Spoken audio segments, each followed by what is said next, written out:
أعوذ بالله من الشيطان الرجيم. بسم الله الرحمن الرحيم. بسم الله الرحمن الرحيم. نحمده ونصلي على رسوله الكريم. اما بعد. محترم سامعین، اب تک جو ہے جنت سے متعلق احادیث کا بیان چل رہا ہے کہ جنت کی نعمتیں کیسی ہوں گی. لہٰذا جنت کے متعلق ہم نے مختصر احادیث کو سنا اور اس کی نعمتوں کو سنا. اب جنت کے بعد جو ہے وہ دوزخ کا تذکرہ آتا ہے.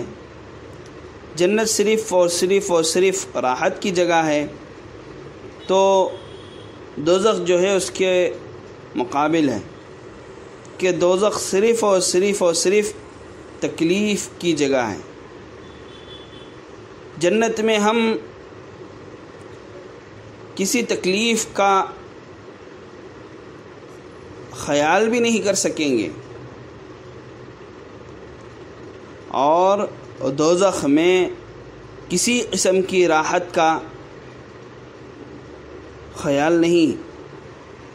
تو لہٰذا جس طرح جنت صرف اور صرف آرام کی جگہ ہے، تو دوزخ صرف اور صرف تکلیف کی جگہ ہے، مشقت کی جگہ ہے. جس طرح جنت کے متعلق قرآن پاک کی آیات اور رسول اللہ صلی اللہ علیہ وسلم کی احادیث سے معلوم ہوتا ہے کہ وہاں اعلیٰ درجے کی ایسی لذتیں اور راحتیں ہیں کہ دنیا کی بڑی سے بڑی لذتوں اور راحتوں کو ان سے کوئی نسبت نہیں. دنیا کی جتنی بھی بڑی لذت ہو، دنیا کی جتنی بھی بڑی راحت ہو، جنت کی چھوٹی سی راحت کے مقابلے میں اس کی کوئی اہمیت نہیں. اور پھر وہ سب ابدی اور غیر فانی ہیں. جنت کی لذتیں، جنت کی راحتیں ہمیشہ رہنے والی اور کبھی ختم ہونے والی نہیں ہیں. تو محترم سامعین، اسی طرح دوزخ کے متعلق قرآن و حدیث میں جو کچھ بتلایا گیا ہے، اس سے معلوم ہوتا ہے کہ وہاں ایسی تکلیفیں اور ایسے دکھ ہیں کہ دنیا کے بڑے سے بڑے دکھوں اور بڑی سی بڑی تکلیفوں کو ان سے کوئی نسبت نہیں. بتانے کا مقصد یہ ہے کہ جنت میں جو راحت ہے، ادنا سا ادنا، چھوٹی سی چھوٹی جو راحت ہے، دنیا کی بڑی سے بڑی راحت، دنیا کے بڑے سے بڑے لذتوں کے مقابلے میں اس دنیا کی کوئی اہمیت نہیں. دنیا کی بڑی سی بڑی راحت بھی جنت کی چھوٹی سی راحت کے مقابلے میں اس کی کوئی اہمیت نہیں.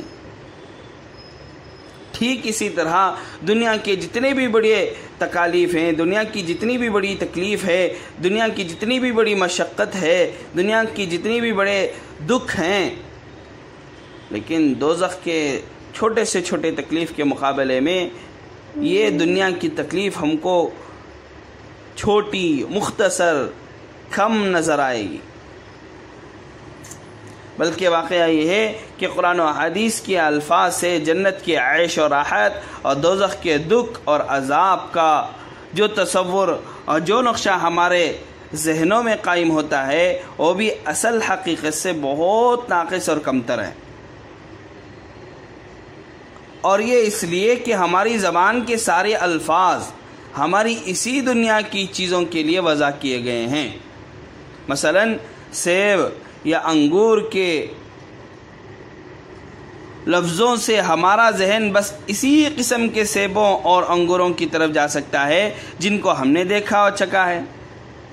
جس چیز کو ہم دیکھ سکتے ہیں، جس چیز کو ہم دیکھیں ہیں، جس چیز کے بارے میں ہم جانتے ہیں، اگر اس کا تذکرہ ہو تو ہمارا ذہن صرف اسی چیز کی طرف جاتا ہے، اسی قسم کی طرف جاتا ہے. اور جن چیزوں کو ہم نہیں دیکھیں ان کی طرف ہمارا ذہن نہیں جاتا.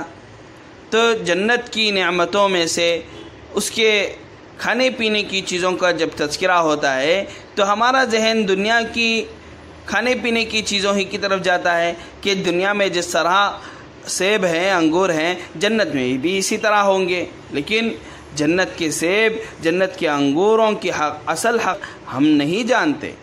اس کی کیا حقیقت، اس کی کیا کیفیت ہے، کیونکہ اس کی کیفیت کو، اس کی حالت کو ہم دیکھے ہوئے نہیں ہیں، تو ہم اس کی اصل حقیقت کو نہیں جان سکتے، اس کا تصور نہیں کر سکتے.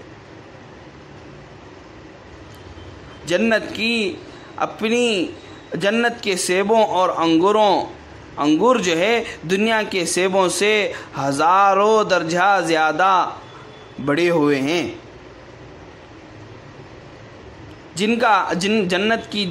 جنت کے پھلوں کا کوئی نمونہ اس دنیا میں نہیں.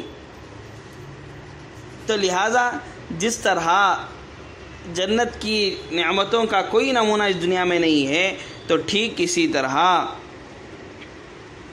دوزخ کے سام بچھوؤں کا جب ذکر ہوتا ہے تو دنیا کے سانپ اور بچھوؤں کی طرف ہمارا ذہن جاتا ہے، لیکن دنیا کے سانپ و بچھو دوزخ کے سانپ و بچھو کے مقابلے میں دنیا کے سانپ و بچھو دوزخ کے سانپ و بچھو کے مقابلے میں کوئی اہمیت نہیں. وہاں کے دوزخ کے تکالیف جو ہے وہ بہت زیادہ ہیں. وہاں کے سام بچھو بھی یہاں کے دنیا کے سام بچھوؤں کی طرح نہیں ہیں. وہ جسامت کے اعتبار سے یہاں کے سام بچھوؤں سے بہت بڑے ہوئے ہیں، بہت زیادہ خوفناک ہیں، زہریلے ہیں. دنیا کے سانپوں کی طرح وہاں کے سانپ نہیں ہیں. وہ جسامت جسم کے اعتبار سے بھی بہت بڑے ہیں، زہر کے اعتبار سے بھی بہت بڑے ہیں، زہریلے ہیں. محترم سامعین، بہرحال قرآن و حدیث کے الفاظ سے بھی جنت و دوزخ کی چیزوں کی اصل کیفیت اور اصل حقیقت کو ہم یہاں پورے طور پر نہیں سمجھ سکتے. بس وہاں پہنچ کر ہی معلوم ہوگا کہ جنت کی عیش و راحت کے بارے میں جو کچھ ہم نے جانا اور سمجھا تھا، ہمارا وہ علم بڑا ہی ناقص تھا، کم تھا. جنت میں تو اس سے ہزاروں درجہ عیش و راحت ہے، اور دوزخ کے دکھ اور عذاب کے بارے میں جو کچھ ہم نے سمجھا تھا اصل حقیقت کے مقابلے میں وہ بہت ہی کم، ناقص سنا تھا، سمجھا تھا، جانا تھا. یہاں تو ہمارے سمجھے ہوئے سے ہزاروں گنا زیادہ دکھ اور عذاب ہے.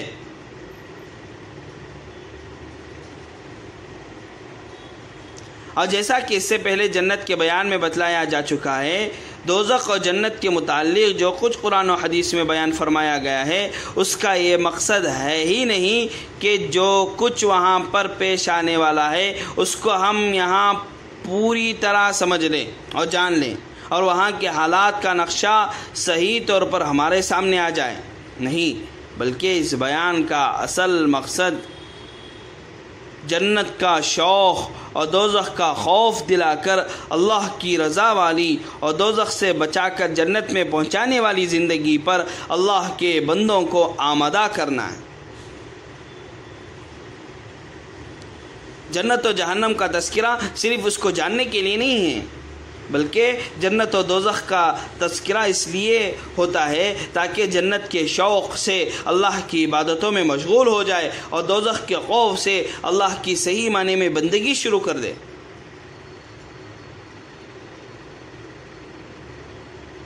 تو لہٰذا یہ جنت و دوزخ کا تذکرہ ہمارے لیے ہمارے ایمان میں اضافے کا سبب بنے، ہمارے تعلق کو اللہ سے ہم مضبوط کرے.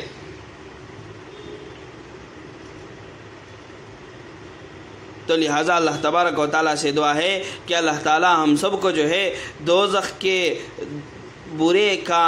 کے کام کرنے سے، گناہ کے کام کرنے سے ہم سب کے اللہ تبارک و تعالیٰ حفاظت فرمائے. وآخر دعوانا ان الحمدللہ رب العالمین.